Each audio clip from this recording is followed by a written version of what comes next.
yeah, we established this. And then, you know what actually annoys me when everyone's like, in 2015, that's what went wrong. Like, the players got injured and there was no one to come in. And I was like, that was me!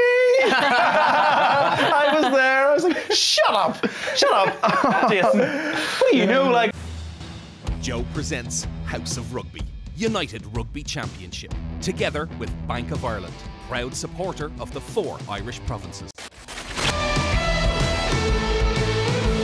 Welcome to House of Rugby URC, sponsored by Bank of Ireland, proud supporters of the 4 Irish provinces. And yes, unfortunately, I made it back.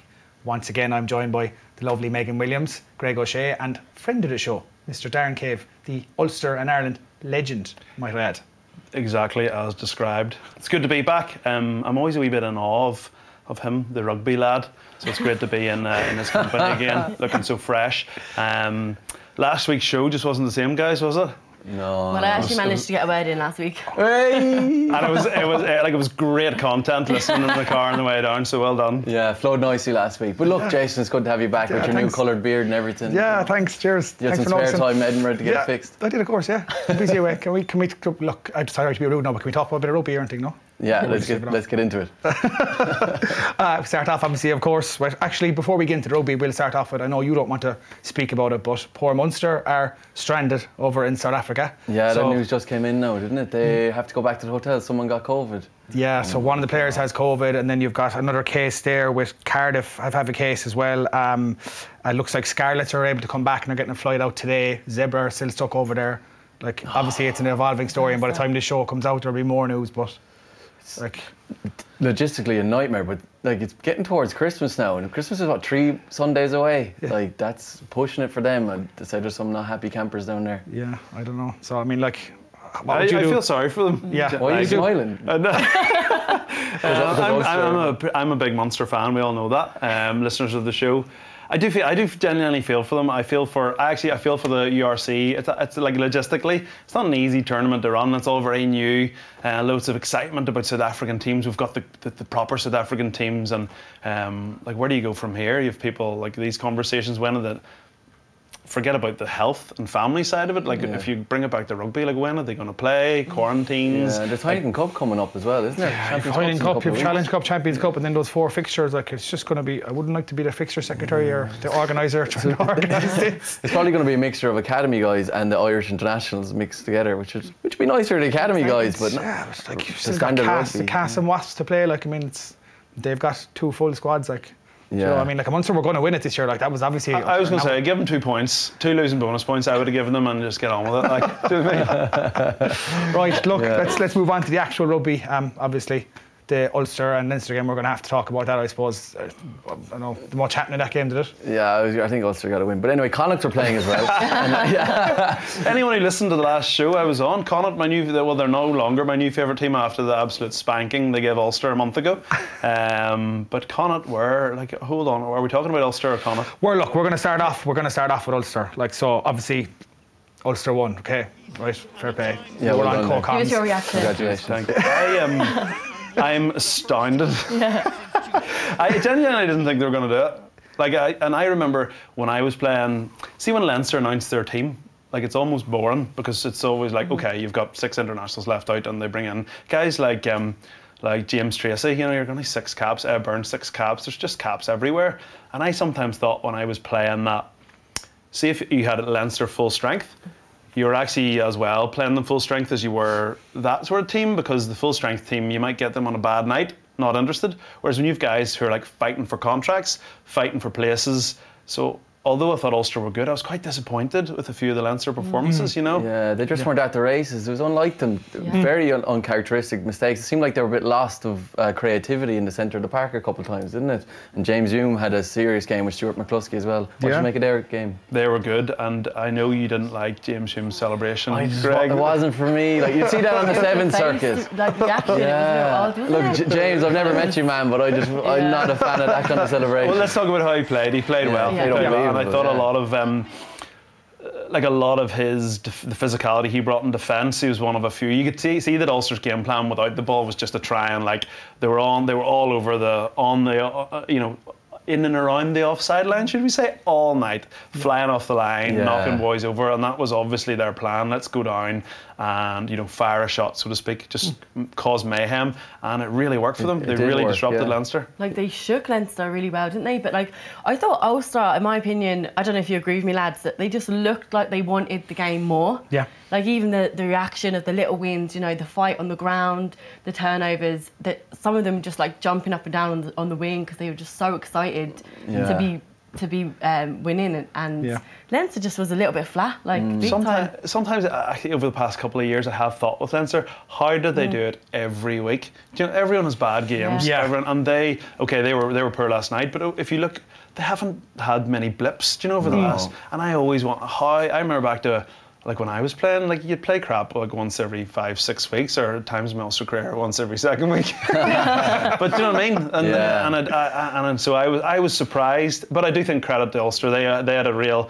clear, like, even with the ball, they didn't actually do a lot. I just think they tried to frustrate Leinster. They just said, let's just keep it. Let's just keep it. They were just so aggressive, like in the D line. It's just encapsulated in James Hughes' only try where he made one try where he got outside Larmer, I think. Yeah. But when he got up and just blitzed and got in and intercepted that ball. But that was just the synopsis of the whole game, like the aggression. But that player didn't need to give that pass. Like, there were so many 50-50 passes in the match. Like, Leinster were making loads of mistakes on those knock-ons, but actually letting Ulster get into the game by giving those passes. Like, it was kind of like I said with the fight, the extra little fight. Leinster didn't seem to have it. Like, he shouldn't have thrown that pass. Should have done a bit of leg drive, used his fend. Yeah, exactly. Get past the game line before you give him that offload. First Ulster win in RDS since 2013. Yeah, that's 2013. Did you ever win in RDS?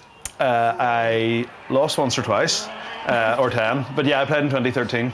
It was actually a bizarre incident at the end of the game. Sean Cronin went for the try line, and George Clancy said, like, no try, full time, and then he got convinced to go to the TMO. And then there was a real like Johan Miller was the captain. He was like trying to bring us off the pitch, and it was like, I don't know actually what would have happened. So it went to the TMO, and there was no try. But I actually wonder, like, you can imagine the Ulster uproar. If this is try. So we were like, nah, we're away. Like, as if the score were sitting in the dressing room already. Like, Looking at Leinster in the game, looking at Robbie Henshaw's try, the second try. Obviously, we've seen Greg Jones try the first try for Ulster, but excellent hands there from Henshaw, an excellent finish. Yeah, really terrible pass from Luke McGrath. I presume his elbow got hit or something, but it's an incredible pick up by Henshaw. That pass from McGrath, that was typical of the whole night. Every time Leinster had a lot of that, off lineouts, the ball was like squirting out, and it was a great pick up at Henshaw. It wasn't a wet night, was it? Nah, it was cold, but it was dry as a bone. It was, Great. Well, though, that's his first match back as well, isn't it? Yeah, he had a super game. That's first back for Leinster. He played for Ireland against Argentina, and then it's his first game back for Leinster. But he's incredible. It takes a lot to get those kind of pickups, because it is hard when the bounce is a bit awkward as well. Even like not only that, and then also then to get his body into the right position to get there and score the try. Like, that's why he's that's why he's a test lion, I suppose. Yeah. He's had some about 18 months ago, 2 years, and I wonder where he was sort of slipping to in the Irish pecking order. And then, do you know what it was? I think it was a game against France in Paris, and it was when Ireland were crap. I think it was in around when they finished the Six Nations in November. When was that? I don't know. My life's a blur. Don't sleep. 2 kids. And he came off the bench and scored this worldie in the corner. And see, since then he's just been unbelievable. And then he went to the Lions and he was unbelievable. Last week, for his first game in a few months at that level, I thought he was class. And then last night, he was definitely Leinster's best player as well. Definitely. I remember talking to him just before the summer, just before the Lions tour. Do you know him? But no, it was just an interview. I don't know. just an interview. But were you texting him? Well, look, Robbie, you can give me a text if you want. I was chatting away to him anyway, like, and just asking him, like, because as you saw, his form just skyrocketed. He basically just said, like, he had all that time in lockdown to just go, okay, what can I focus on? What do I need to fix? So he just had all the time in the world. I said, obviously maybe he did feel like he was slipping, because all he did was just literally train his absolute arse off for how many months during lockdown, and he came back 3 times the player he is. Like, and I think he's one of the best centres in the world at the moment. Yeah, definitely. Yeah. Well, the fact that he's played all the Lions tests and played really, really well, it just shows that he's world class. Like, he's got a nice blend of, like, he's big and physical, but he can pass, and do you know what I mean? It's not like he's he's not just like a Bosch guy. He can kind of do it all. He's got nice footwork. You saw the pickup. He's got, like, I think he's got a really good blend of, like, size and sort of skill. Speaking of world class 13s, it's good to see a world class 13 playing for Ulster now. Well, getting an excellent try there in to sail out the game. I mean, some people say that Robbie and James learned it all from me, but my dad. But yeah, listen, Hume, he's playing really, really well. I think being in Ireland camp and even though he didn't play, it's still good to be around those players. You know, he's not that far in the Ulster environment, and just to go into that environment and be training with guys at that level, like, not that there's not good players at Ulster, and not that it's not a good environment, but when you go, that's a complete different level, and he's rubbing shoulders with Tess Lyons, etc. He's obviously really feeling good in his game as well, with doing a celebration like that in a lovely derby. Yeah, I agree with that face. It's just a little bit cocky, like. It's just like, again, Leinster in RDS, first time winning since 2013. It's like, but he played unbelievable, and he was probably the best centre in the night for me, up there with Henshaw. Like, I actually would have given it to James Hume as best centre. When he went outside in that outside break and then went back in and Ulster scored, that's just incredible. So he's obviously picking up a few tips from celebrating. Definitely picking up celebrations off you anyway, I say, is he? I couldn't have gone on overs if I was in a taxi, like, do you know what I mean? But that was like, that build up to that Greg Jones try, like, I was chatting about it on commentary, like, it was real, because it looked for the world like it was going to be that wee 3-man loop play that everyone in all rugby does, and that, like, you were sure in your life that he was going to come on like a short line, and then McCluskey had the 3 options, but at the last minute he just turned and went on that out, and you could see Jordan Larmour actually got fooled as well, and that was all he needed. Nice handoff. Larmour did well actually to scramble, but it was really, really nice play. It was a great scramble tackle out of Larmour, to be in fairness, and to stop him that close to the line. Yeah, definitely. Special mention as well for Will Connors, friend of the show. He was on us a few weeks ago, had a pretty bad injury, came back, cameo off the bench. Obviously sad to see Dan Levy go off again, but good to see Will get back on the pitch. What an impact. Straight off the bench, he did a turnover, his chop tackling, like, there's no one else in the world doing that kind of tackling. Yeah, it's mad, isn't it? It's like the old Dan Idiot way, isn't it? Like, he must be watching Dan Idiot tapes for months before he started his cooking career. You talk about, like, players being quickly forgotten. Like, and I don't want to bore. Like, we all know Irish rugby's got ridiculous depth at the minute, so we can skip that conversation. But I genuinely forgot about him in this autumn, because there's the amount of back rowers. And then last night I saw the team sheet and I was like, he started for Ireland in the Six Nations this year, albeit last season in 2020. He got his debut and got man of the match and scored a try against Italy. And look at their back row last night. I was saying to you before the show, their back row last night was Scott Penny, it was Saturday night, so it was Scott Penny, Dan Levy and Rhys Ruddock started. And they had Will Connors on the bench. Then they've also got Doris, Conan and Van der Fleer, who are in the Ireland squad, to come back. And Max Deegan was on the bench as well. Max Deegan is there as well. There's like a former under-20s captain. I mean, it's ridiculous. And those in particular at the minute, like in the autumn there, I was really impressed with Doris. Doris and Conan. I think Van der Fleer, I've come to expect it from him a bit, but those two, I was just like, those guys are unbelievable. It's hard. Sometimes you wonder, is it harder to get in the Leinster team than the Ireland team? I'm surprised that some of the back rows aren't going down to Munster and Connacht, where there's more space. Like, we're always up for a few Leinster players up in Belfast. Like, do you know what I mean? So you've got big Dwayne coming. You don't need anyone. Like, it'll be all right. Big Dwayne Vermeulen isn't exactly a bad signing, I suppose, is he? But Leo Cullen must sometimes, like, and Lancaster, when they're picking the team, there must be a wee bit of, like, throwing darts over the shoulder. Give it to him. We had Will Connors in a couple of weeks ago, and I asked him that question, and he goes, "It's usually depend on the game plan we're going to have for that week. Like, if they need a chop tackler, Will's going to go in. If they need someone to carry the ball, it might be Dan Levy." And that's how they seem to be picking it. Like, but he's obviously giving the political answer as well. You sit down with 45 Irish internationals and go, and then it was like, Sean Cronin, like, he was on the bench last night. How many international caps does he have? 50 or 60 caps, wasn't he? Like, something like that. Like, it's insane. Like. Ryle said it in commentary, I should know. I think it's higher than that. I think it's in the 70s. Is it? Yeah. I remember he was like, he managed to get to 50 caps at one stage without starting a Six Nations game, because he had so many games off the bench. He's the most bench player. I think so, because he reached his 50 cap without starting a Six Nations game. And there's actually a backstory here, because I actually know Greg's dad from many years ago, and Sean Cronin is that still the case that Sean Cronin is like your dad's favourite ever person? Cronin, not even favourite player. Literally his favourite ever person. Yeah, he absolutely loves Sean Cronin. Yeah, because at Ireland under 21s, so Nyla was the coach or the manager. That was the irony. Like, he was a manager, and a manager in rugby is not like a coach. It's someone who's like administrative, organisational. This is my father, by the way, if anyone doesn't know who Nilo is. Yeah, so and Niall was proper, like, you know, normally like the Irish manager would be very like logistical, but he was like, he wanted in. Like, I thought he was going to talk up a few times, and he always used to go on about, like, he loved Shannon, and Sean Cronin was Shannon. So he always used to go on about Sean Cronin, and he wasn't really into like the 21st century rugby player, so I can't imagine what he thinks about your like Bikram and hot yoga and stuff like. But I just always remember Sean Cronin was in that team, and he loved him like Shannon. Yeah, the whole family's like that. Like, he's probably the quietest when it comes to Shannon. My uncles and cousins, even myself, like, it's all Shannon. Yeah. So I think Sean Cronin is his favourite ever person. And that's, to be clear, not player, person.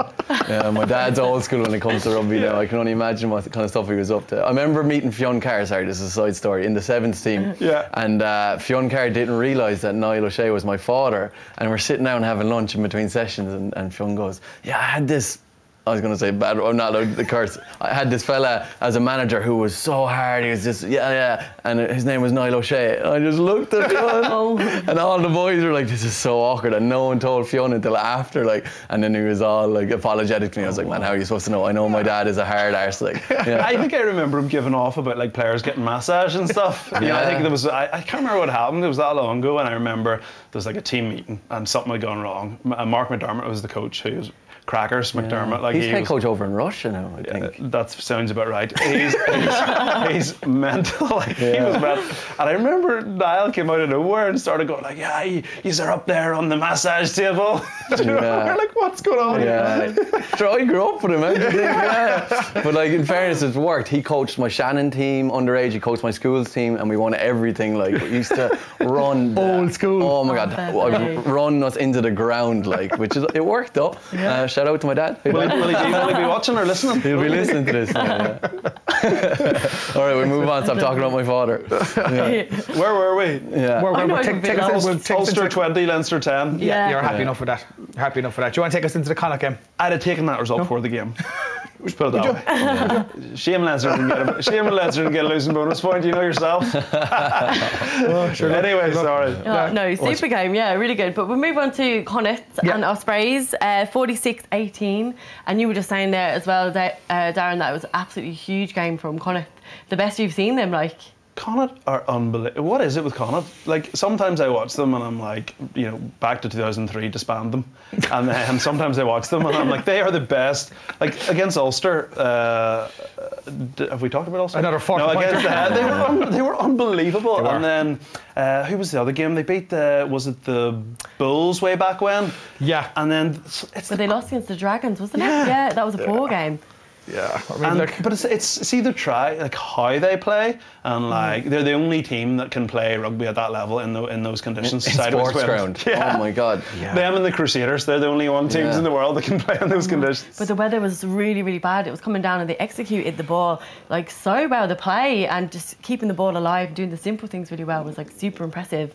I think it was like 7 tries. Yeah. 7 tries in that weather. Like, really exciting, fun game to watch. Like, it was really impressive for me, and I actually thought it. I was like, Oren McNulty, I think it was his first start at full back. Yeah. He was making breaks as if it was like 30 degrees sun out, like, and he's sprinting. I was like, this guy's unbelievable. They're used to the rain, I think, in Galway at this stage in the sports ground. So he was a guy, him, Bolton, that's the first time I've seen them. I couldn't believe it. McNulty, that couple of his lines were unbelievable. Like, I was so impressed with For the Bolton try, he made the break, and gave it out to Mac Hansen. Mac Hansen, by the way, that guy can't stop scoring tries. Yeah, he got the opening try. Like, it's a guy, you mean, I think we're almost sick of talking about the decision to show, because every week before the autumn internationals, it was just Mac Hansen this, Mac Hansen that. He actually got called into the Ireland squad. He trained with the Ireland squad during the autumn. I wanted to ask you about that. What did you make of him getting called in ahead of other guys? Do you know, it's a real. I think sometimes with people getting called in, I do think as a coach you learn a lot about players, getting them in first hand. So I don't really mind if Andy Farrell and co, like Cat, they just want to see the guy move and see what he's like around the environment. And I think particularly, I can't believe I'm about to reference Ireland's depth. with the depth Ireland have, I just think like Ireland at the minute, second choice, third choice, fourth choice, it's all very similar. So I don't think bringing a guy in to get a look at him is sort of a bad idea. Just see where he fits in. Like we've seen him do this time and time again with the step back inside, like that clip. Like he steps fellas for fun. Like his feet are ridiculous. Yeah. He was getting around the park really well as well and creating loads of options for the backs coming in through the centre as well. It's true, actually. That's one thing I did notice. His link-up play for a winger, he's not afraid to get involved. You know what I mean? He's not one of those typical wingers that's going to hang out the wing. Like he gets stuck in and he offers himself up. Yeah, it's great to see Jack Carty playing really well again. He was just putting people in space. Like even there at the end for Conor Fitzgerald's try, he's just playing unbelievable. I was gutted to see Jack Carty didn't get any minutes for the Irish team over the All Internationals, but he's playing incredibly, isn't he, Darren? Yeah, he's class. I like him a lot. It's just, I think Farrell with the fly half thing, I almost think he has just got to figure out, and it looks like Carberry is the answer to the question of who is, like, World Cup quarter-final, fingers crossed we get there, and Johnny Sexton for some reason isn't playing. Who is playing? And I do appreciate that the tournament's a couple of years out, but that to me is like one of the key things we need to find out. Like, did I mention Ireland have got a lot of depth in a lot of positions? That is probably the main one where, like, if somebody's not playing, like, you're going, right, who's next? And it's not that there isn't people there, it's just guys, good players are there, but I think it was great that Johnny Sexton didn't play against Argentina, and I would like to see him not play a significant amount of games because we need somebody else to be there. Any other position, like say James Ryan's out, Tag Byrne comes in or Ian Henderson comes in, the back row, you could talk about it all day, but a fly half's the one. Obviously Tag Furlong's on a different level as well, but those are probably the two positions whereby if our best player's not playing, like, are we going to beat France in France or the All Blacks in France? Don't know. No, that's the thing. That's the thing. It's the only problem area we have at the moment. And I said, golden child Joey, like the Munster man. Munster through and through all the way. Obviously, he was. I think so. Came up through the ranks at Munster because you're unaware. From Arshgall-Reach, isn't he? I think he's from Arshgall-Reach. So Blackrock, Anyway, congratulations to Joey. He actually got engaged over the weekend. He did. Congratulations to him and Robin. Lovely. So I'm not sure if he's over in South Africa or not, or if he. No, we're trying to figure out whether or not some of the guys flew over or not, or whether or not they're stuck over there. But that's what the Munster management are doing at the minute as well. The ones that are home, they're trying to pick the team for the Champions Cup. You're only a couple of months retired. Yeah, get me back in, man. Get you in. There you go. You're keeping fit. You're doing your yoga. You'll be fine. That's it. You'll be all right. Just go on the wing. Not a bother. But it was. I thought. Do you know? Because you didn't really touch on Ospreys. I thought Ospreys actually played really well. There were some super tries, especially with the centre kicked the ball through like 3 or 4 times, kicked it, and then the winger came over. Luke Morgan then came and took it off. I thought that was a super try. Like the guys in the background were like, "It's a football game out there. This is amazing." Yeah, that was me. If I was the centre there, I would have clipped his ankles. Like, I'd be like, get it. But I don't think the third team was fast enough to get there. Kind of like yourself, Darren. It's like when there's a mall, in the backs join the mall, and you can see the hookers at the back and the centres. Like, give us the ball, and the hookers like, pal, like, get away, get out of it, like. He was like celebrating, but really he was like, damn it. Yeah, exactly. There was some great, as you said, Megan. Ospreys played really well, but Connacht were just unbelievable across the park. Sam Ireland had another unbelievable try. Sam Ireland savage. Threw a guy down as if he was like only 50 kg heavy. Stepped inside and finished. Unbelievable. He's a serious player. Yeah. It was actually Peter Robb. He came on and nearly got the try at the end there, number 23. And I thought he did really, really well. It was a shame. What do you think of that yellow card? Because it was a high tackle and he didn't get the try. He got a penalty. He got a penalty try. Yeah, I think it's why he got a penalty try. Yeah. I think if he actually transferred the ball into the other side of his hand and actually fended him off, nice, Megan. It would have been a deadly try. Yeah, I suppose when you get running towards you get a bit of white line fever, don't you? So that's something that he can take from that game. Just, he's only a young fella coming off the bench, but he's a big lad as well. He's been in Connacht for years. Is he? Yeah, he's just been injured, had a lot of injuries, and it was kind of like he got a few minutes there. I think it was kind of like first time getting onto the pitch, getting the ball in a try situation. So as you said, a bit of a white line fever. Yeah. When I saw it from that angle behind, when I saw it and I had the ball in his left arm, and all I could think to myself was, how big are your quads? Like, have you seen the size of his quads? Yeah. Oh my goodness. A big guy. He looks like Johnny Bravo, doesn't he? Yeah. He's a big boy. He's got traps coming out of his bloody ears as well. No wonder they try to tackle him around the neck. Like, you're not getting your arms around those thighs. Yeah, lucky for him it was a penalty try because Alex Wootton was standing there waiting for the ball, as you said. He should have nearly gave it off to him. Definitely. Yeah. Good win for Connacht, as I said, like they're motoring on well at the right times. Like, I mean, they only had the Dragons lost. The 2 games they've lost. They've beaten Ulster, they've hammered Ospreys. Yeah. They've had some good. They should have beaten Munster. They were very close to beating Munster in that game in Thomond Park. Like, so. I remember going when they were going on to that Ulster game, and I expected Ulster to beat them, and thinking to myself, like, if Connacht lose here, they're actually like, it's amazing how quick it changes. Like, if they'd lost that game, you know, and suddenly they're like in and around the bottom 4, but a great win, 5 points, 2 of those, and they're absolutely flying. Yeah. So good on them. Looking ahead to next weekend, then you've got Connacht and Leinster. So like Leinster coming off the back of the defeat, who are going to be, and they're going to have a lot of players coming back in. Connacht who are motoring, and we'll have players come back in. That could be a good game, lads. Yeah, it'll be a great game. Yeah, where's it on? Is it on? I think it's at the RDS. Is it on the RDS? Okay. Yeah. Make sure you listen on Premier Sports to hear myself and Ryan Nugent, 2 legendary Irish commentators, self-proclaimed. But no, it could be Leinster. Connacht always seem to give Leinster a tough time, like, do you know what I mean? Because I just think they just let's just say the truth. They just hate them so much. Like, was it last season they beat them in De Vivo? Was it? Connacht beat the post-COVID matches. Didn't Connacht win a game against Leinster last year? They did, yeah. I'm trying to think. They had a big win against them. But I'm saying if they're pulling Leinster across the sports ground next week, then Connacht might get the win. But the fact it's going to be in the RDS, it might. I don't know. They seem like one of, and I did say this after the All Blacks. Ireland beat the All Blacks. Leinster are the kind of team that you really don't want to play the week after they've lost. Now France proved that wrong with New Zealand, but you're kind of like, what are the chances that Leinster are going to lose twice at home, or what chances that the coaches have put them all up the hole all week and they put 50 points on you? Oh, Do you know what I mean? Because like they didn't have the best game. I don't think Ulster outplayed them in any way. I just think there was a lot of mistakes. Ulster just putting them under so much pressure to force them. So like you said, I think they'll definitely give Connacht also just lucky is what you're saying. That's what you're saying. I just think how well I did there to bring the conversation back to Ulster beating Leinster. I just want to keep bringing it up. I think it's going to keep going back around in circles at this stage. But yeah, as you're saying, you're right. Ulster were very lucky. You're dead right. Very lucky. No comment. If we had about Ulster, we have to move on to the other games now. We should be talking about Munster here now in this section, but unfortunately Munster aren't playing. So if you want to talk about Munster in some other capacity, guys, feel free. Okay, we'll move on. I was waiting for the silence. No, okay, that's fine. I don't know if you... Is Larkham leaving?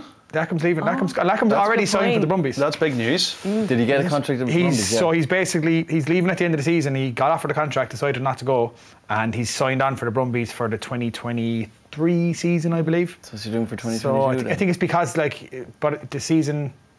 Next year's 2022 season, he'll still be with Munster for half of it, so he can actually come back into their season starts again in 2023. So he's signed on as their head coach, like. Yeah, Munster offered him another contract as well, but he just didn't want to. He wanted to go home for family or personal reasons. Because I am surprised. He did an interview. He was saying he absolutely loved being at Munster. So I was surprised, but they did say you're right. He has a young family, and it'd be so difficult. Like, you know yourself. Like, he has a young daughter and stuff. I'd say they're missing back home. It's the other side of the world as well. It's not like he's flying back over to England. Like, it's Australia. It's 20-something hour flight to get home. I heard his family not over.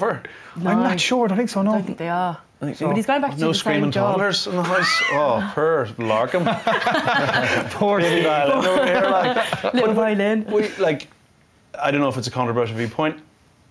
I wasn't overly impressed with when he signed for Munster. I was like, whoa, like that's a guy who, you know, you get up watching Super 12 rugby, like and there's only one game on a weekend, and that Brumbies team he was part of, and like he's a guy, and I thought when Munster got him, I was like, whoa, their attack is gonna be like unbelievable. And I think their attack's been okay, but like I would actually say that his impact from the outside, his impact on Munster rugby, I thought was pretty underwhelming. Well, I agree with you. Like, I mean, I don't think anyone has seen. Munster's attack hasn't been that exciting, but I do think you know better than me, Darren. For a new coach to come in a new system, it takes a couple of seasons for that really to get adopted by the players. He's only been in one full season. I think this is his second season now. I think, or is his second? Yeah. And he's not even calling the shots, like so. Maybe as you said, these things take time, and maybe I had like an unrealistic expectation of what he was going to come in and do. I just remember that he was a player in that era that would have been like, you know, just like. Like I remember for years Ireland and Leinster had a play called Brumbies, and it was like Alan Gaffney when he came over from the Brumbies to Leinster, and then he was with Ireland, but it was kind of like a tip of the hat to the fact that team actually I think were quite innovative, like George Gregan, Larkham, Joe Roff, Sterling Mortlock. They were like, do you know what I mean? And for the guy who was the brains of it to come over to Munster, like as a Munster fan, I would have been buzzing. Yeah. And then, like as I said, I think Munster have been grand, but you know, I expected better than grand. That's true. We actually had a Brumbies fitness session in Senior Cup from a guy called Chris DeLuz, who came over from the Brumbies. He actually played a small bit with Munster, and Ben Martin, and like so much stuff came from that era, that Brumbies team. Yeah. Like these fitness sessions and these moves and stuff, and it's this golden era of these teams. It's pretty cool. It's you know what I mean. I said, like, when he came over, we really did expect this is Stephen Larkham, like, and what he did for Australia in 2015 as well, and like he was a huge part of how they played and how they got to that final. Yeah. Is he? Are the other coaches renewing, or what's their situation? I don't know what the story is. Their contracts all up? Well, I think Van Gant's contract is up at the end of the season, I think, or it could be next season, and then what's his name's contract is the same. Roundtree's contract. So Roundtree's have to buy in a house out in Castle Connell and stuff, I think. So I think he actually bought CJ Sanders' house, as far as I know. No way. Yeah. How much? I don't know. That's what I told. Where is it, in Limerick? It's Castle Connell, yeah, Limerick, yeah. That's some serious inside knowledge there now. So it sounds like I think he could be sticking around if that's the case. Like, so.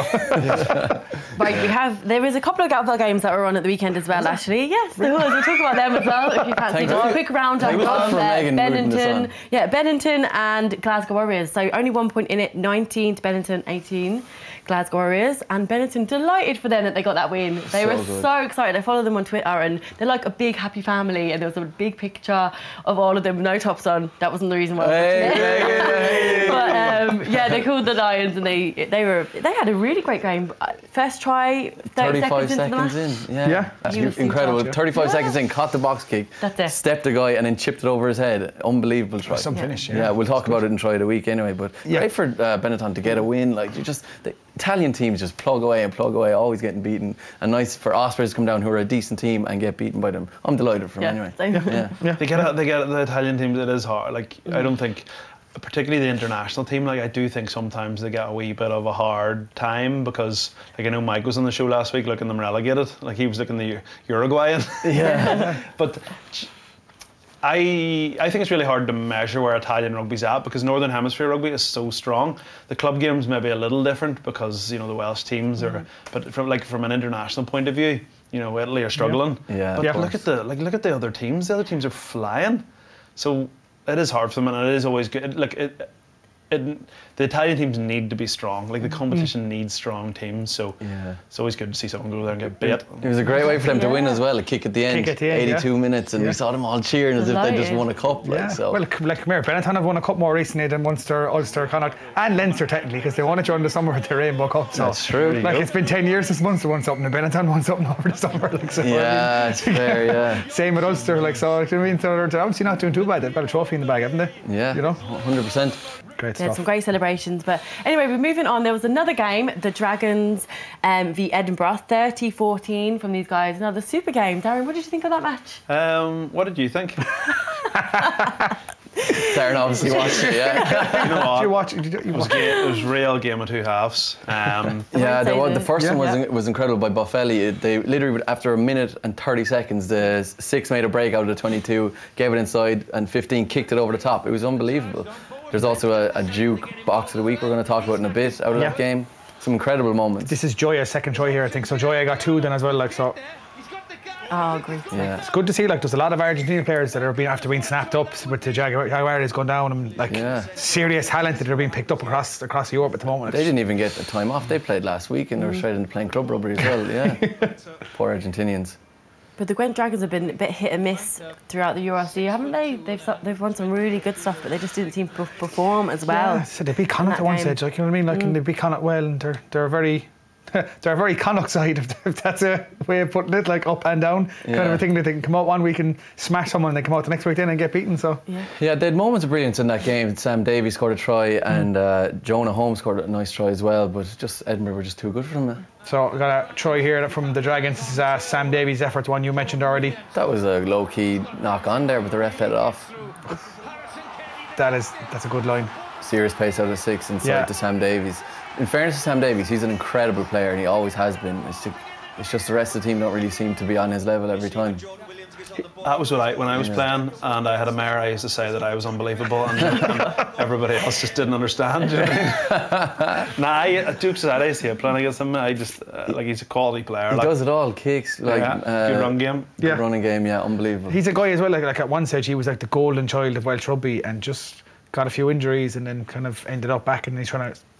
I don't even think he's that old, really. No, he's 27 or 28 or something, all he is still. Yeah, mid-20s. Yeah, no, great player. He's just, Ospreys, as you said, Megan, they're just up and down. The Dragons, sorry, they're just up and down. But decent win out of Edinburgh, to be fair to them. They were very good. The Argentinians are stepping up for them.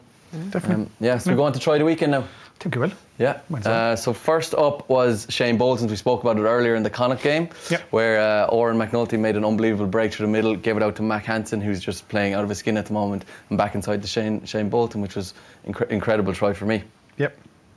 I like that try. I love that. I love that like skip ball unders from McNulty. Yeah. Sorry, I mentioned Heffron was in there as well with skills. Great team try.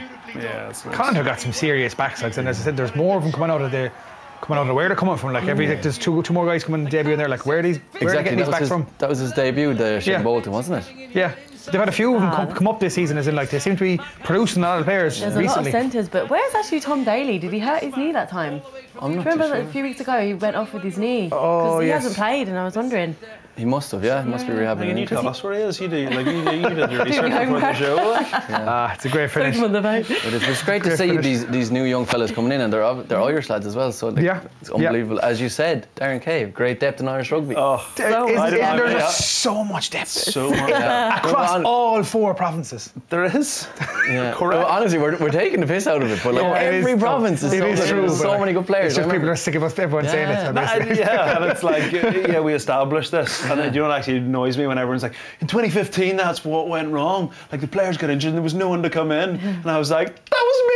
I was there. I was like, shut up, Jason. What do you know? Like, where was the closest you got to the World Cup? I thought you were great. We great depth in 2015. But even back in your day, man, you'd come in. There was like two levels, and then there wasn't anyone after that. Like, do you know what I mean? At the start of when I first got involved with Ireland, it was really bad. That was like and it wasn't a criticism of like the coaches. It was just the way it was that Ireland had. And then actually in 2015, the depth it got a lot better. And then like now. Ireland do have a lot of depth. But you can see it. You can see it even in the Irish team. Like they're arguably the best in the world. I know they're not ranked there, but they're arguably the best in the world. In a lot of positions. It's obviously paying off. Like, and which I thought was really nice last week. And Peter Manny after the game, he said he's having so much fun, most fun he's ever had in an Irish camp. For him to say that at this time, like, been in a lot of them. Do you know what I mean? It's obviously a really good atmosphere. Definitely. Really just good to know Pete's having fun, really. That's what it's all about, guys. So what's the second try we're looking at? Let's get on to the second try. The Rhino Smith one. You mentioned that, Megan. Treviso. Yeah, that was the one 25 seconds in, like with that absolutely ridiculous kick. So we have the clip here now. We'll roll it up. Edinburgh came in dramatic circumstances. So 25 seconds in, takes the kick off. That's a fine take. And if you look at it as well, the kick from the other angle, the way he kicks it, like it's not an easy thing to do. He kind of turns his foot in and kind of kicks it like that out the outside of his foot around him. So like it's pretty impressive skill. You imagine Glasgow all week working on like their exits from like kick and seat. Like the coaches are like really good. Treviso or Bennett will kick here. We'll box kick out. We'll chase. We'll get into the game under the posts straight away. This is the angle here. Like look, it's a lovely kick. He actually used his right leg across, so it looks like he kicks with his left leg. But you get a certain coach now, will be like, you need to work on your left foot kick, and you shouldn't have to kick that with your right leg. You don't need to work on your left foot kicking if you can kick like that and catch the ball like that. That was individual brilliance there. Now. And one after that was Caelan Blade. Yeah, which was an incredible try, but I also thought there was better tries in that game. Sam Arnold's was unbelievable, as well. So there's a few other nominations. I don't know what one you picked out. Who chose these? There's a research team behind this. Was it the rugby lad? Yeah. This is producer Pat being come on. Is it on from Don't leave me hanging here, Pat. Well, it's a team effort. Don't get me wrong, this is an incredible try. There's so many incredible tries all over the weekend. That's unbelievable. In fairness now, like if I had to pick the tries from that game, it's very hard. Like you said, there were 7 tries in this game. Yeah, and there's probably 4 of them that are worthy of nominations. He should have like Rob should have given the ball there before the contact. You're supposed to use his quads. He just thought no one could tackle me. Yeah. Is that good strength there though, or is it just bad defence? Like I mean, he comes up and tries to tackle him very high there. Like, and it's like. Blade isn't the biggest and strongest guy in the world. Maybe but next if you try week to tackle him up the here, rugby lad choose the three nominations. Yeah, I'm going to put another nomination in the Edinburgh one that I mentioned at the start from Boffelli, where they ran out from their own 22 a minute into the game.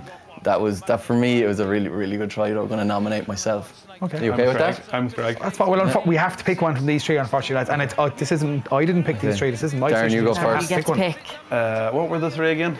Shane Bolton. The 13. I'm You going, really for, like I'm going for Bolton. Carty, and as the gap opens up and through it goes for McNulty. Then McNulty with the pass to Heffernan, and it's off to Hansen, and Connacht are in behind the Ospreys again. Oh, that's beautifully done, really well executed, and it's a try. Bolton on But it was like an unders, but it was like a skip pass to an unders. Do you know what I mean? Yeah. So I was sort of saying it was like a face ball to an unders. I could talk about it. I can't do it. I never can do it. Yeah. That gets my vote as well. It's fair. No, our votes don't count. It's always just Darren. So Darren gets to pick. Brilliant. Thanks, Bear. What's yours, Megan? We don't get a vote. On It's Darren Ryan picks Smith. it. I liked his chip and chase.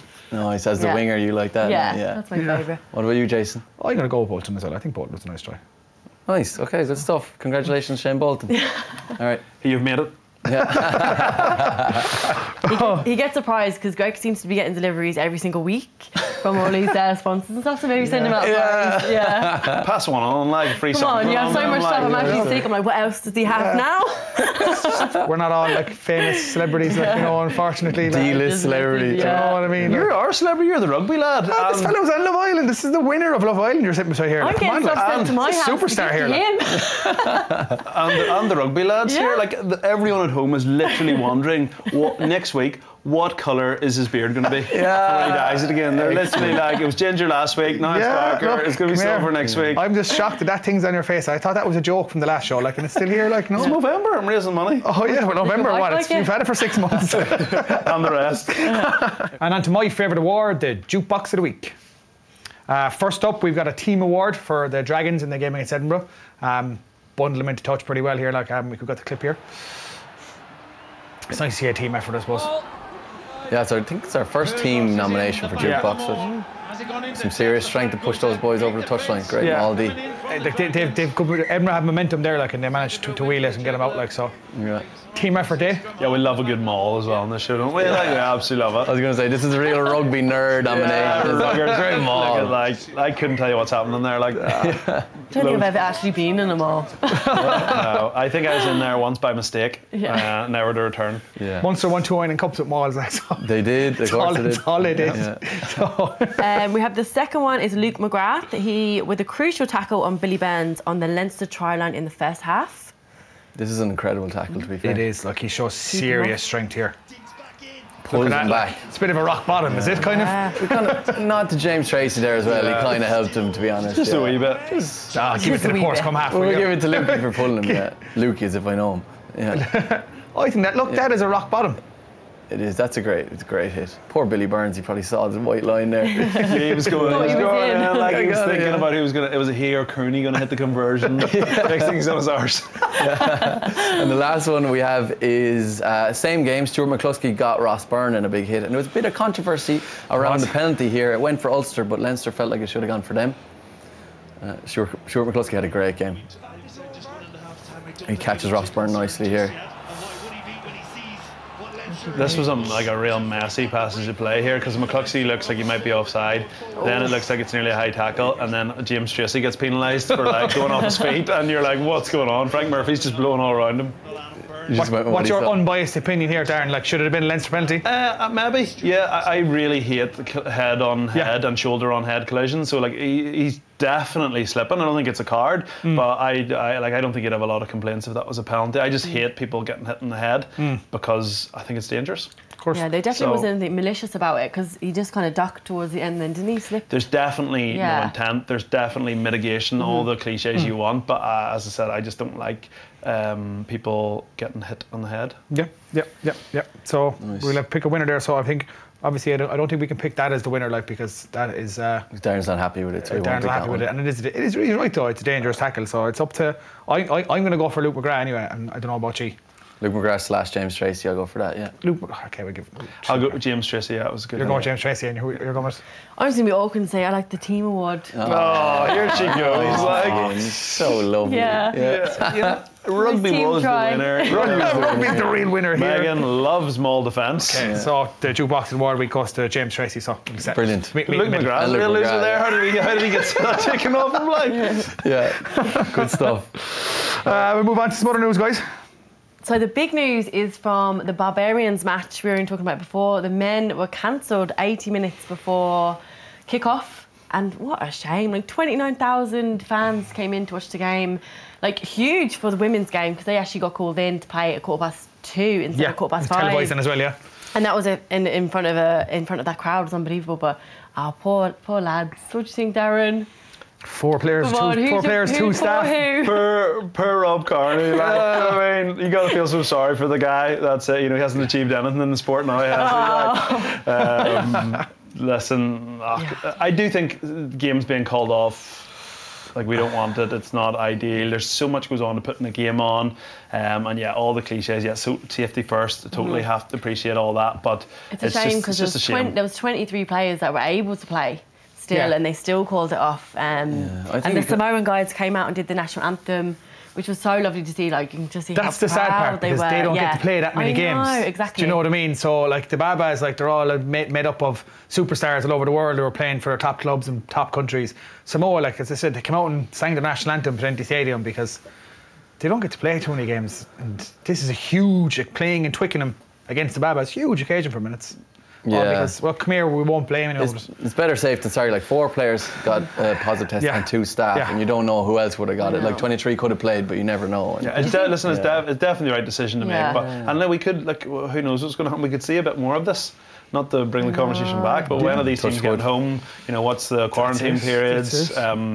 Like we could see games. It's a shame, but this could be happening for a while, unfortunately. Look, as you mentioned there, Megan, about the women's game. Yeah, the 30,000 people, and Lindsay Peat and Ciara Griffin played. Yeah, it was huge. Both scored tries as well. Both scored tries. Fine games. And Senny Lenupa and Jenny Murphy were in the centres. Unreal. So there was 4 Irish there, and they had an absolutely brilliant game. They just looked like they were having the time of their lives because it was just so much fun. So they put, I think, 60 points, 65 for 5 to South Africa, which I'm not surprised because some of the best players, women players in the world were on that pitch. Like you have the likes of Rocky Clark, who's got like 140 caps for England, Mo Hart, like literally I'd be afraid to be on the pitch with them, jeez. But it was great to see them out there and finish off their careers with such a such a great game. In front of a world record crowd as well. Yeah, exactly. I saw them score a cool try. I didn't see much of it, but I saw one of them where they set up a penalty and 2 of them kind of stood left and right, and as they kind of passed it out quarterback style, one rolled over left, one rolled over right, and then they just did a kind of another ball behind them and slid it out and scored a try in the corner. And I was like, it was the most barbarian try ever. Like, and I love to see him. I love that tradition isn't gone. If you're playing with barbarians, you have to try absolutely crazy shit and try and score a mad try. The tradition is awesome. It's French there, Les. Yeah. But it's fine. The duo Jenny and Senny in the centres, it's a duo that I just love to see them both back in the Irish jersey together as centres. Just be unreal to see Jenny Murphy back. Set up. But excellent. Unbelievable. Yeah, speaking of World Rugby news as well, the nominations for World Rugby Player of the Year are out next week, I believe.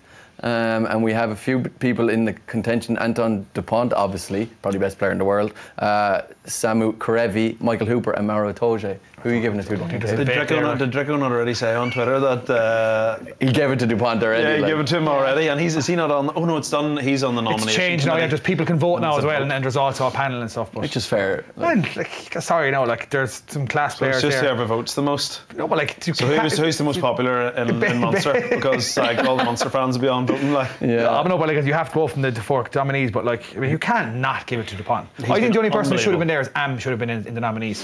Am should have been there. I think that's where he's very unfair to miss out, but you can't not give it to Dupont. Greg, can I just love that you mentioned his take and give last week on the podcast. How good is that?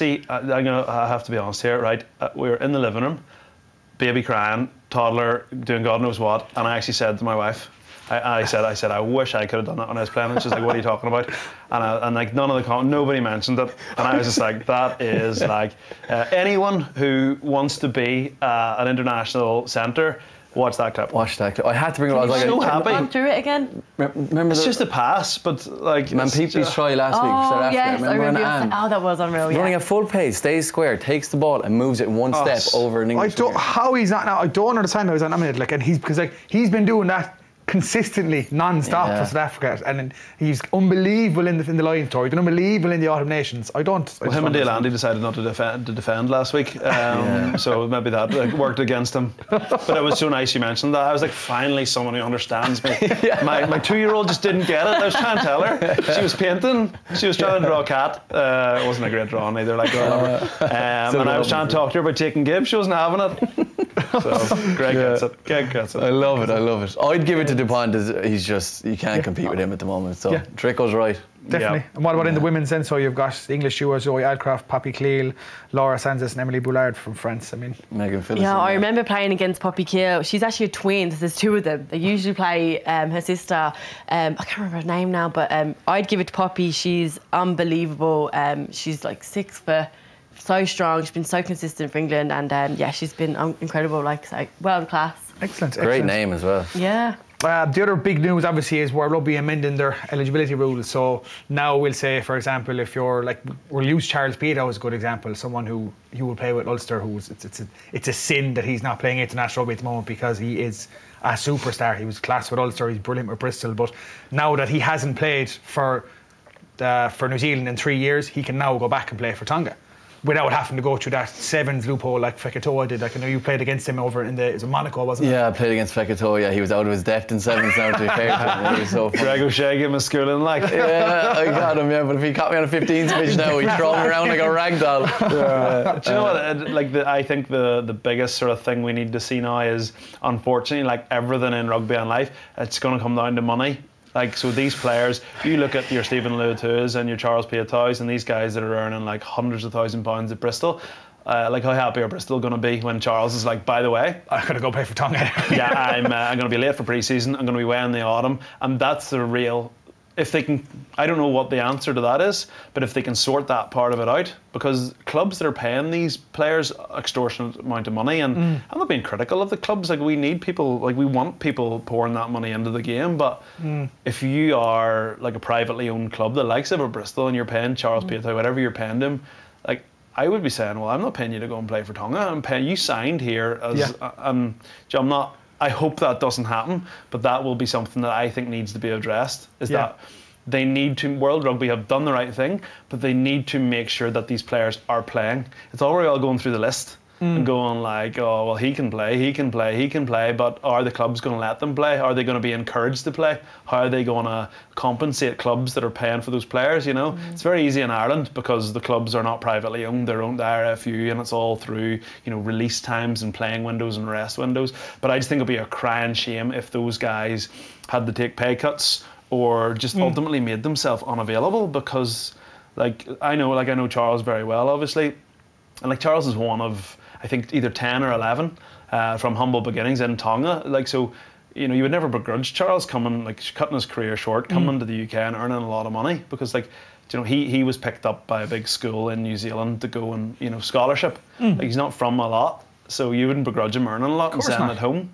So he's got to prioritise his family. So, you know, how is that going to pan out? And I really hope that World Rugby get a solution to that, because it's one thing changing the eligibility rules, but then we need the player actually You need a global calendar, is what you're saying there, that aligns properly and ties everything up. I want to see, I don't want to see a list of players that can play. I want to see the players playing. Yeah. And I'm not saying that they won't do it. I'm just saying I think overcoming that kind of money situation, and because we've heard, like with Daniel Leo's documentaries, that the funding those nations get is supposed to be pretty shambolic, and how is that going to work? Yeah. It's just like, is a Nathan Hughes going to put his hand up and go and play for Fiji? That's the thing, like, I mean, if you've seen that documentary, like, I actually had him on the podcast, an old podcast I did after that documentary, and like got into real detail about it, and it is frightening.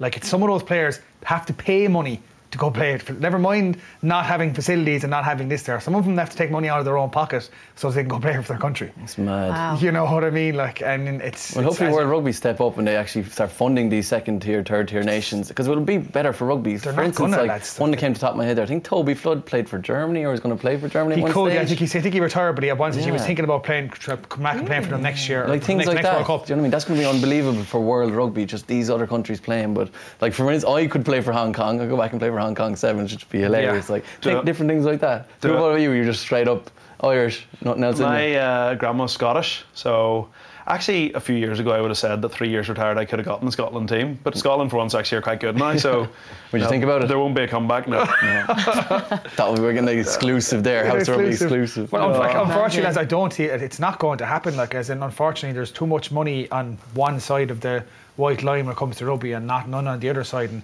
even things like when they play matches in Twickenham and they don't get any of the revenue or any of the gate, like, and they're filling these stadiums. And there was situations there where Fiji will play England. England get £20,000 per player for playing. The Fiji players get 250 quid. You know, and these are the things that happen. Like, and it's we won't get too far into it. You could do a whole bloody another show on it. The proof will be in the pudding. Correct. That's what I think. And I think it's a great idea. I'm so happy they've done it. But like, when you look at the lists, I want to see them playing. And I don't think that'll be as easy as you think. Just to go off Ekatoa, you go and play for Tonga. And, you know, someone listed out a Tongan backline there that they could possibly put out in the World Cup if all these players play. And I was looking at it, like, and it was just absolutely like Leo Mappy. I think next year can come back for him because he'd be down from All Blacks 3 years by then. Then you've got Fekatoa coming in, you've got Pietro. Literally, it would be one of the best backlines in the world. But it also comes down to, Darren touched it a while ago, it comes down to their S&C programme and there's calendar, and if they're getting sent away to play with Tonga for 3 weeks, what's their training going to be like? What's their nutrition going to be like? Where are they going to be sleeping? Like, all that. It's like Fiji, like, you have the best players individually, but when you just throw them all together, you can't just throw them all together and expect them to be there. Especially when you've drafted in Rory Best, the coach. Somebody doesn't have a clue what he's doing. Do you know what I mean? Like, a fat farmer from Points Pass, like, coaching Fiji. Poor Rory. Poor Rory. Look, we have to get him on the show to stick up for himself, won't we, Rory? We'll have to get Rory on the show. We actually, I think we're in talks. We might have him on next year. We'll see what it is now. In talks, that's the difference when you get to that level. Like, in talks, I get a text, Darren, we're absolutely stuffed here. Can you call in? I think we tried to get him on, and it was just before it got announced that he was taking over Fiji and stuff. I think we were supposed to have him on that week, and then he abandoned us to go to take a national coaching job. I mean, we prefer having Darren here anyway. Nice moustache. Be back. You were popular on the last one, saying he should be one of the presenters. Anyway, close it up for the last time there, so Jason. Give us it over. I'll close it up. Unfortunately, guys, that's all we've got time for this week. But before we go, we'd like to remind you of a very special competition in partnership with our sponsors, Bank of Ireland. We're looking to celebrate some of Club Rugby's most unsung heroes. Every club across Connacht, Ulster, Munster and Leinster are kept ticking over by the players, the staff, the fans and everyone joining in part of their community. We want your nominations as well as your reasons why, and who knows, we might turn up to help celebrate that person. So get your nominations into sportsjoe.ie/rugby/never stop competing and get your nominations in now, please. So guys, look, Darren, it's been brilliant to have you on. Thank you very much. No problem. Guys, we'll be back again next week with another episode of House of Rugby URC. Thanks to our sponsors, Bank of Ireland. Joe presents House of Rugby, United Rugby Championship, together with Bank of Ireland, proud supporter of the 4 Irish provinces.